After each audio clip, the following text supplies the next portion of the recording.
رسول اللہ صلی اللہ علیہ وسلم نے فرمایا کہ 7 بندوں کو اللہ عرش کا سایہ نصیب فرمائے گا، 7 بندوں کو، ان میں ایک وہ خوش نصیب ہوگا من شاب نشا فی عبادت ربہ، اور ایک حدیث کے الفاظ ہیں فی عبادت اللہ، جس کی جوانی اللہ کی عبادت میں گزری، جس کی جوانی اللہ کی عبادت میں گزرے، دن قیامت کا ہوگا اللہ تعالیٰ جب شدید گرمی ہوگی، انسان اپنے گناہوں کے بے قدر پسینے میں شرابور ہوگا، ڈوبا ہوا ہوگا، اللہ تعالیٰ اس کو سارے مصائب سے بھی بچائے گا، گرمی سے بھی، پسینے کی بدبو سے بھی، اور سورج کی تپش سے بھی اللہ بچا کے عرش کا سایہ دے گا۔ کس کو؟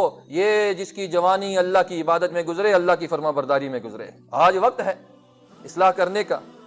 وہ جو شیخ سعدی کا جو شعر ہے مشہور، بعض اس کو مولانا روم کی طرف منسوب کرتے ہیں کہ در جوانی توبہ کردن شیوائے پیغمبری است، وقت پیری کرگ ظالم میشوت پرہیزگار، کہ انسان توبہ کرنی ہے، اصلاح کرنی ہے تو جوانی میں کر دے۔ کیوں؟ جوانی میں توبہ یہ شیوائے پیغمبری ہے، یہ تو انبیاء کا طریقہ ہے، اس طریقے پہ چل۔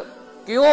وقت پیری گرگ ظالم، بڑھاپے میں جو گر کس کو کہتے ہیں؟ بھیڑیے کو۔ ظالم جو بھیڑیا ہے نا، وہ بھی پرہیزگار ہو جاتا ہے، وہ بھی ظلم کرنا، شکار کرنا، چیرنا پھاڑنا چھوڑ دیتا ہے۔ مزہ تو تب ہے جب جذبات بھی ہوں، خواہشات بھی ہوں، موقع بھی میسر ہو، اور پھر بھی بندے کے دل میں یہ خوف ہو کہ انی اخاف اللہ، میں اللہ سے ڈرنے والا ہوں، میں اللہ سے ڈرتا ہوں، میں یہ کام نہیں کروں گا،